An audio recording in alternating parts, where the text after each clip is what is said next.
शरीर को तो आत्मा ही बनाता है। उस शरीर में आत्मा नहीं हो तो उसका बनना, उसके सारे कार्य, उसकी वृद्धि सब रुक जाती है कि नहीं? छोटा सा ही है, गर्भ में ही है, और गर्भ में ही जीव क्यों गया है? तो क्या उसका से बड़ा होगा? नहीं होता। वो जीव के कारण ही वो शरीर बनता है, बढ़ता है, और जीव छोड़ करके चला जाता है तो मरता है। स्थिति तो ये है। अब क्यों मरता है, सवाल ये हो गया कि मरते क्यों नहीं हम? एक शरीर को छोड़ के दूसरे में जाकर क्यों उत्पन्न होते हैं? दूसरा शरीर क्यों धारण करते? मूल कारण क्या है उसका? कर्मों का संबंध अनादि काल से हमारे आत्मा के साथ वो वैसे कर्म बंधे हुए जिनको मूल रूप में हम कहते हैं 8 नाम लेकर के ज्ञानावरणीय कर्म, दर्शनावरणीय कर्म, वेदनीय कर्म, मोहनीय कर्म, आयु कर्म, ज्ञान कर्म, बोध कर्म, अंतराय कर्म, ये 8 कर्म। इन 8 कर्मों से जीव जब तक बंधा हुआ, 8 कर्म जब तक जीव प्रदेशों के साथ लगे हुए हैं, तब तक क्या है? जीना और मरना। मरना खत्म करना है तो मरना खत्म होगा जब कर्म आत्मा से हट जाएंगे, मरना खत्म होगा। सामान्य जीव एक शरीर को छोड़ करके और दूसरे शरीर में चला जाता, उसको हम मरना कहते हैं। किंतु जो जीव मुक्त हो जाए, सिद्ध बुद्ध मुक्त हो गया, उसके लिए क्या कहते हैं? मरना कहते हैं। तीर्थन पर मर गए, ऐसा कहीं नहीं लिखा पाओगे, कहीं नहीं सुनोगे। क्या कहेंगे उसको? निर्वाण। नहीं समझने वाले हमारी भारतीय संस्कृति से अपरिचित सामान्य मनुष्य के साथ भी निर्वाण लगा देते हैं, गलती है। निर्वाण तो वही होता है जो सर्वथा कर्मों से मुक्त हो जाए, उसका नाम निर्वाण। कर्म सहित मरे, उसका नाम मृत्यु। कर्म रहित होकर के शरीर को त्याग दे, उसका नाम निर्वाण। अब कर्मों को दूर करने के लिए क्या प्रयत्न? क्योंकि जब तक कर्म है तब तक जीना मरना चलता ही रहेगा, और भी सब सुख दुख सब चलते ही रहेंगे जब तक कर्म है। सुख तो कभी नाम मात्र को मिल गया तो मिल गया, नहीं तो दुख तो बड़े से बड़े भी, करोड़पति को भी, अरबपति को भी जाकर के पूछो कि शांति, अरे कई चिंता है, वो भी कभी नहीं कहे कि मैं सुखी, वो भी यही उत्तर दे। संतोषी जन होते हैं, सुखी होते हैं, तो भी कहते नहीं हम,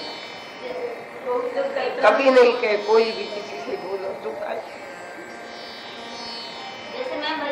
जितने भी सुख है, जितने भी सत्ताधारी हैं, जितने भी संपत्तिधारी हैं, भले वो संपत्ति के मालिक हों, भले सत्ताधारी हों, बड़े से बड़े देश के राजा या बादशाह, सम्राट, चक्रवर्ती, कोई भी किसी से पूछो ये कहेगा अरे जय, हजारों तरीके, हजारों चिंताएं, यही जवाब। क्योंकि कर्म जो लगे हुए हैं साथ में, जब तक कर्म लगे हुए हैं तब तक कुछ मिलने वाला नहीं। उन कर्मों से मुक्त होने का जो मार्ग, उसी का नाम हम धर्म कहते हैं। सही धर्म, आत्मधर्म, वस्तु के स्वभाव, वस्तु स्वभाव धर्म, वस्तु के स्वभाव को धर्म कहते हैं। आत्मा भी एक वस्तु है, और उसका स्वभाव क्या है? ज्ञानमय, दर्शनमय, चारित्रमय, अनंत शक्तिमय, सुखमय, अनंत सुख,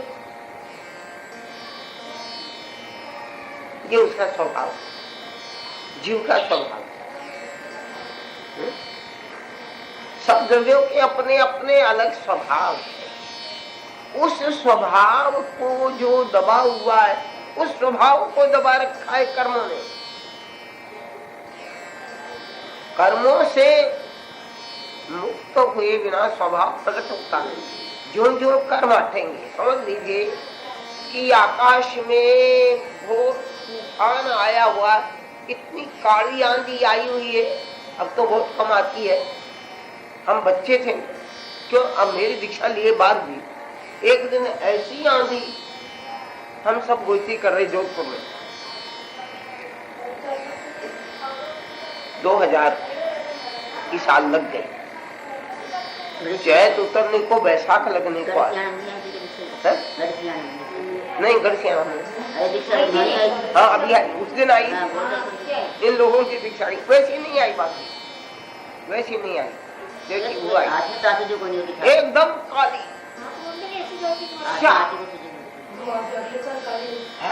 कुछ भी नहीं दिखी। ऐसी आंधी में जैसे कुछ दिखाई नहीं पड़ता, उसी प्रकार जब कर्मों की आंधी आत्मा के ऊपर छाई रहती है, सबसे ज्यादा किसके ऊपर छाई हुई है उनको जानना चाहिए। वे है निगोद के जीव।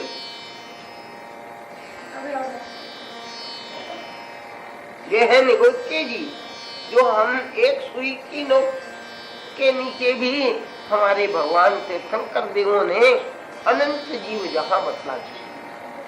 एक शरीर में अनंत जीव, सबसे ज्यादा आंधी का।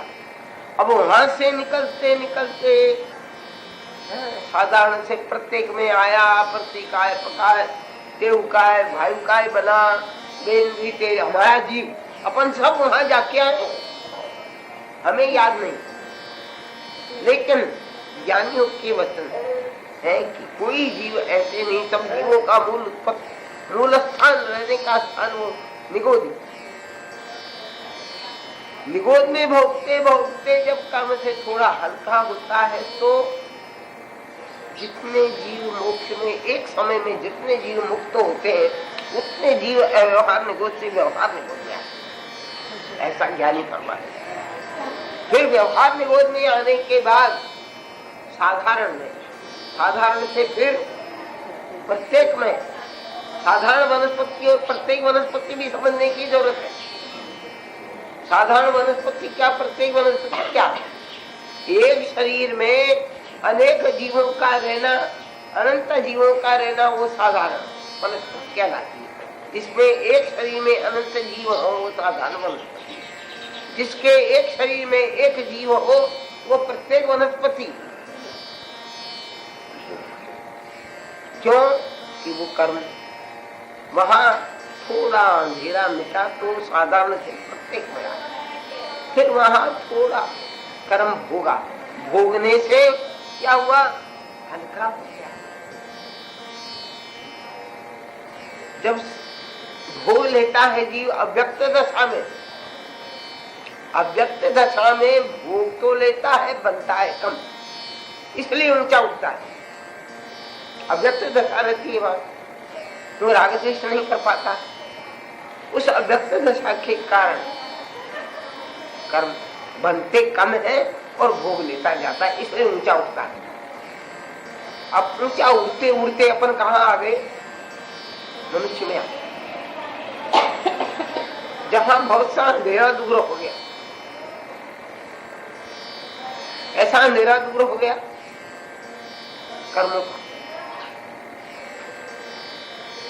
यहाँ जैसे सूर्य उदय हो जाने पर अंधेरा दूर हो जाता है, लाइट कर लेने पर अंधेरा दूर हो जाता है, उसी प्रकार से आत्मा के भारी कर्म से बोझा ज्यादा था, वो बोझा उतर जाने पर हल्का बन, और हल्का बनने के कारण उसे 5 ही इंद्रियां मिल गई अपने, नहीं तो एक इंद्रिय जीवन असंख्यात, बेंद्रिय भी संख्यात, तेंद्रिय भी संख्यात, चौरिंद्रिय भी संख्यात, और मनुष्य तो सबसे, जीव जितने भी संसार में है ना, जिस गति के अंदर उनमें सबसे कम कौन है? मनुष्य सबसे कम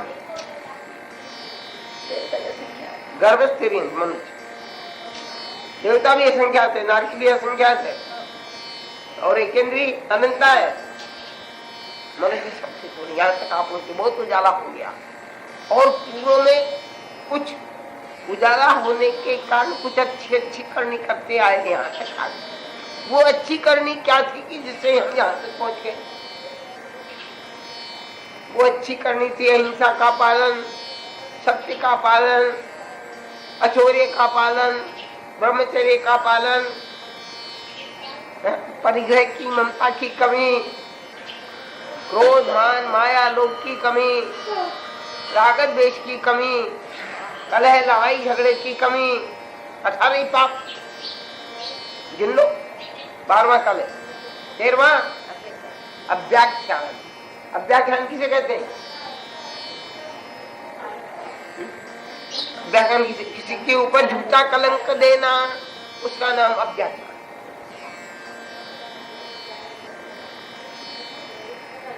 और 14वां वैशून्य। वैशून्य किसे कहते हैं? चुगली, इधर की उधर। वो तुम्हारी ऐसा कह रहा था, मैंने ऐसा सुना, वो ऐसी बात कर रही, ऐसा काम कर रहे, ऐसा एक दूसरे को कहना, उसका नाम चुगली। कौन सा पाप है? 14वां। ये तो पाप है ही, लेकिन अरती रति भी 15वां पाप है। अरती रति, सुख में रति रमण करना, और दुख आने पर आरती करना, दुख करना, घबराना, चिल्लाना, अरे बचाओ, अरे मरा, अरे डॉक्टर बुलाओ जल्दी, हाँ मेरा जी निकल जाएगा, अरे देर तक मुझसे सहन नहीं होता। ये आरती करते हैं अपने तक।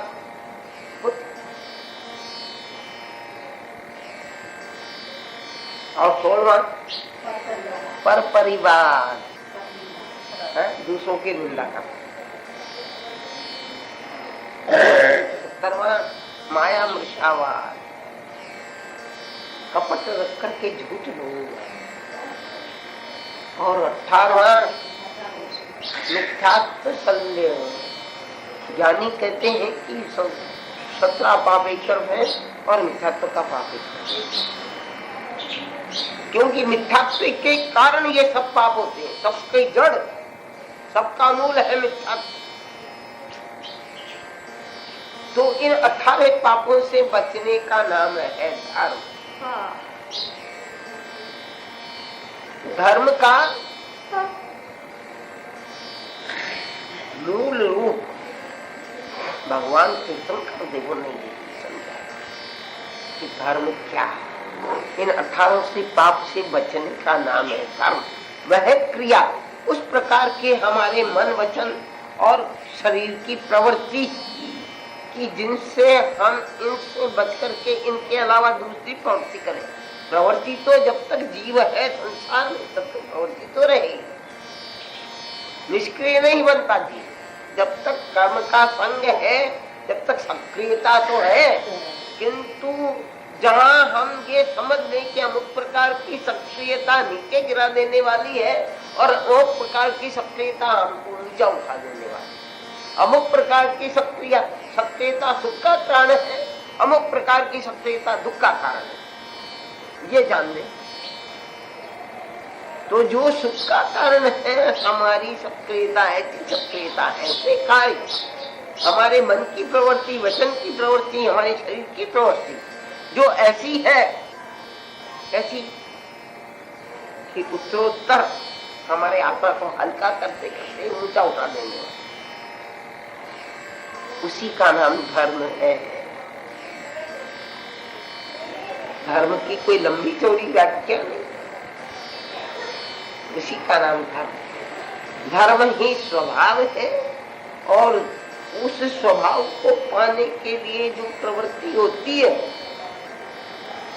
धर्म को प्रकट करने के लिए, स्वभाव को प्रकट करने के लिए जो प्रवृत्ति, ज्ञान को प्रकट करने के लिए, दर्शन को प्रकट करने के लिए, हमारी अनंत शक्ति को प्रकट करने के लिए, हमारे अनंत सुख को प्रकट करने के लिए, हमें जन्म मरण से मुक्त बना देने के लिए जो प्रवृत्ति होती है उसका नाम धर्म। सबसे पहली प्रवृत्ति है, सबसे पहला पाप क्या है? हिंसा। तो सबसे पहला धर्म क्या है? अहिंसा। सबसे पहला अहिंसा संयमो तपो।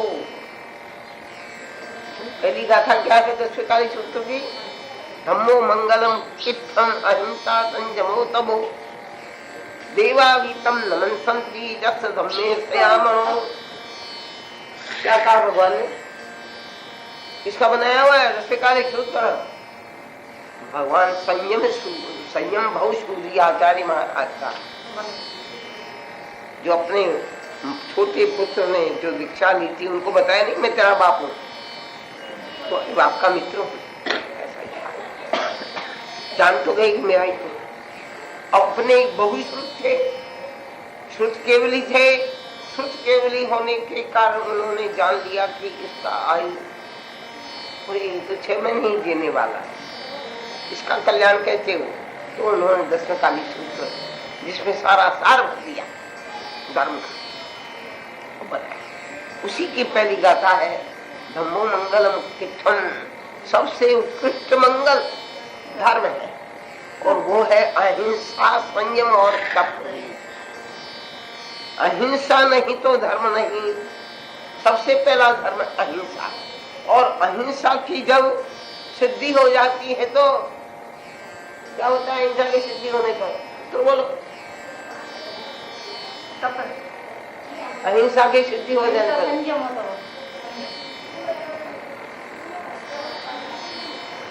आता है क्या बोल?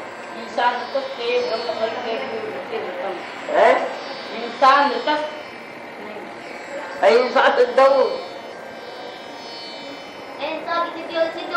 त्याग है। अहिंसा जब सिद्ध हो जाती है तो वैर का त्याग।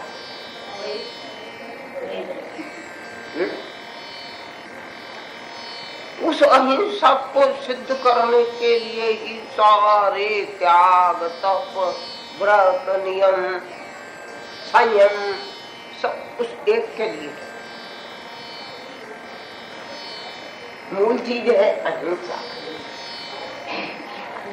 जिस सत्य से हिंसा होती हो उसको सत्य नहीं माना।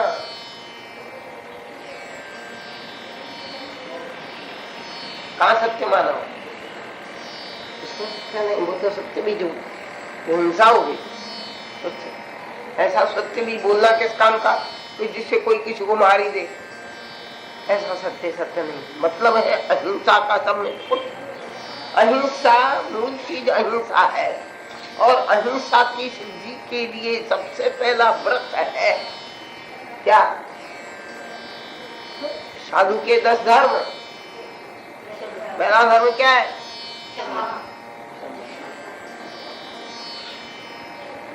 सबसे पहली साधना क्षमा से शुरू होती है।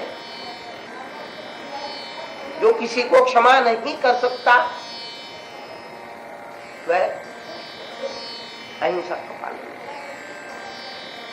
क्षमा भी कैसी हो?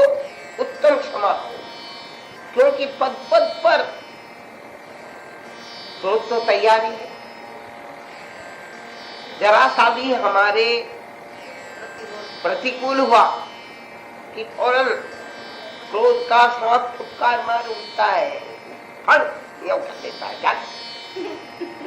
इसलिए क्रोध को क्या उपमा दी? सब जिस प्रकार से सांप की पूंछली को जरा सा कोई छू भी ले तो वो फौरन फल उठा करके इसी प्रकार से क्रोध भी है।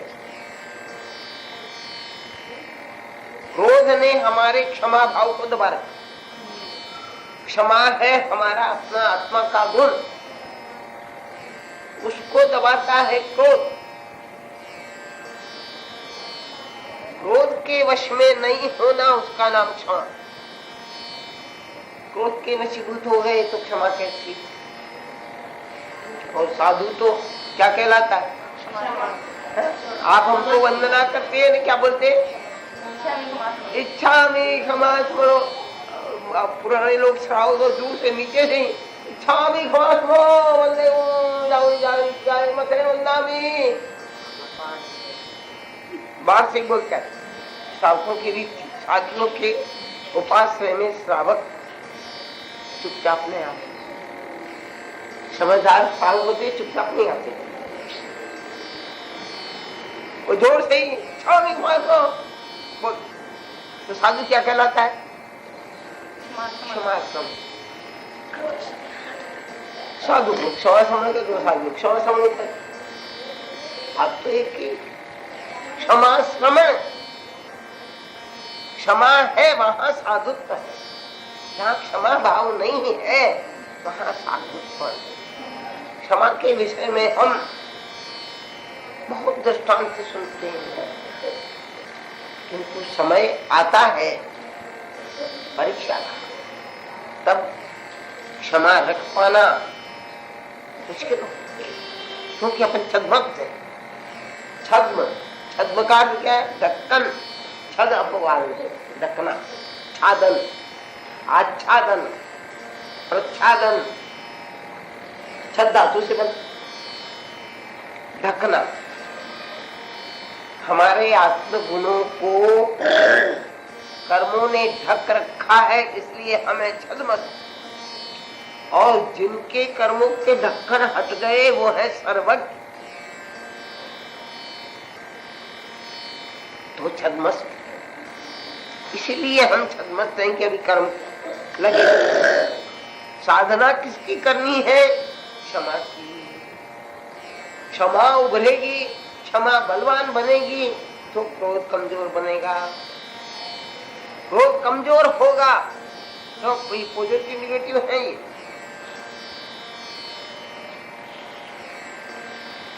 क्या है? पॉजिटिव और निगेटिव। निगेटिव मान निषेध, पॉजिटिव माने विधान।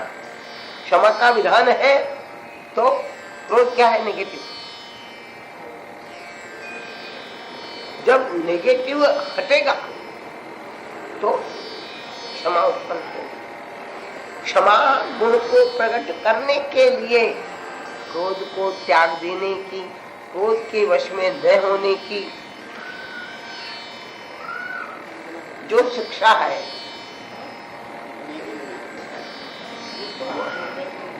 सैकड़ों दृष्टांत हमारे सामने आते हैं। गच्छुपाल मुनि का दृष्टांत हमारे सामने आता है। क्षमा के भंडार। खंदक मुनि, सुनते हो आप गच्छुपाल का दृष्टांत? बच्चे ही थे, उसी दिन दीक्षा ली, उसी दिन भगवान। किनके बच्चे हैं? कोई गरीब का बच्चा नहीं बाबा, कृष्ण वासुदेव का भाई, सबसे छोटा वासुदेव, सारे भरतखंड का अधिपति वासुदेव,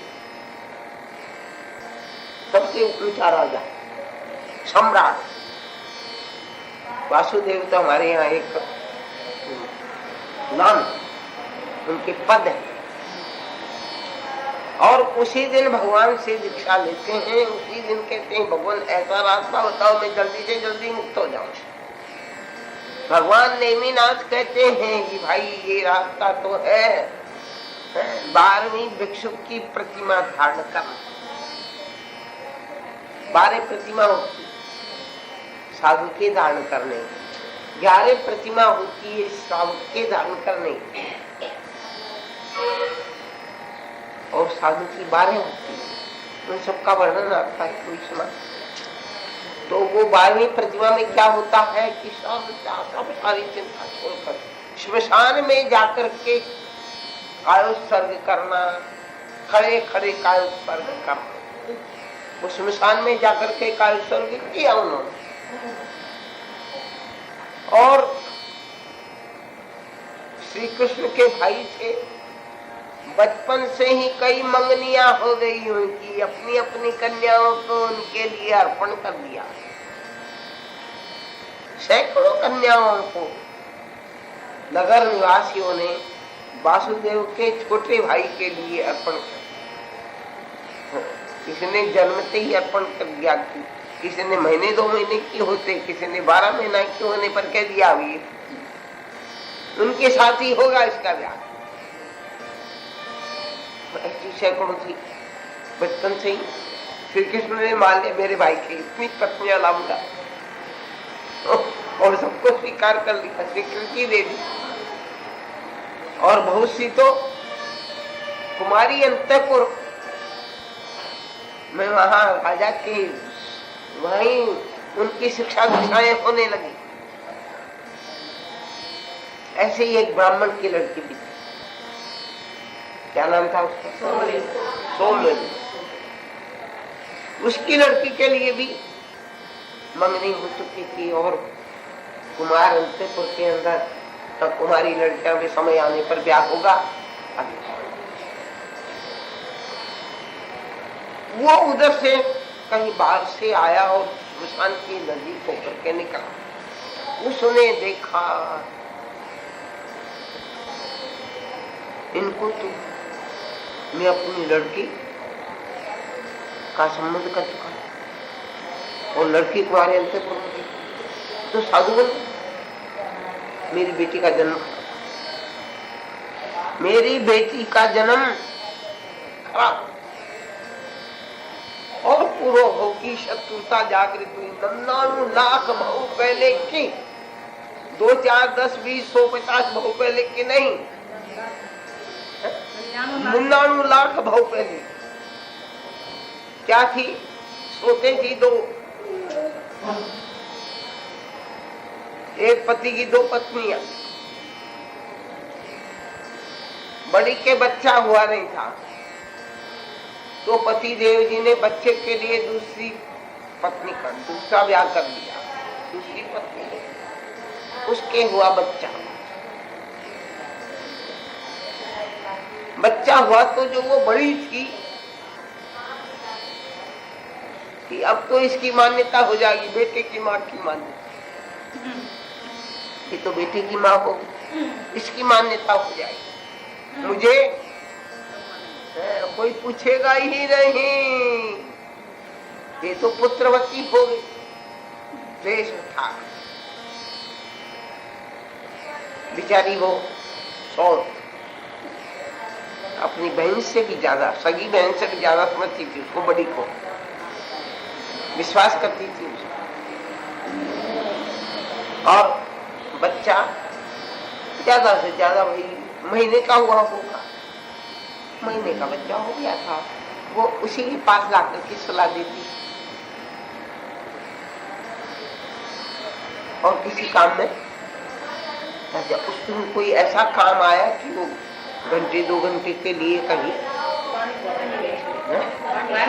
पानी भरने गई, चली गई। उधर पीछे से उसका जो अब वो जो पारा चढ़ा 7वें आसमान पर चल, सारा पानी भूल गई। और क्या किया उसने? गरम गरम रोटी बनाई, बड़बड़ती तेल से चुपड़ी उसको, और बड़बड़ती ले जाकर के उस 1 महीने के बच्चे के सिर के ऊपर जाकर के बांट, और स्वयं वहां से 9, 2, 11 भाग गई, कहीं मारी जाऊंगी।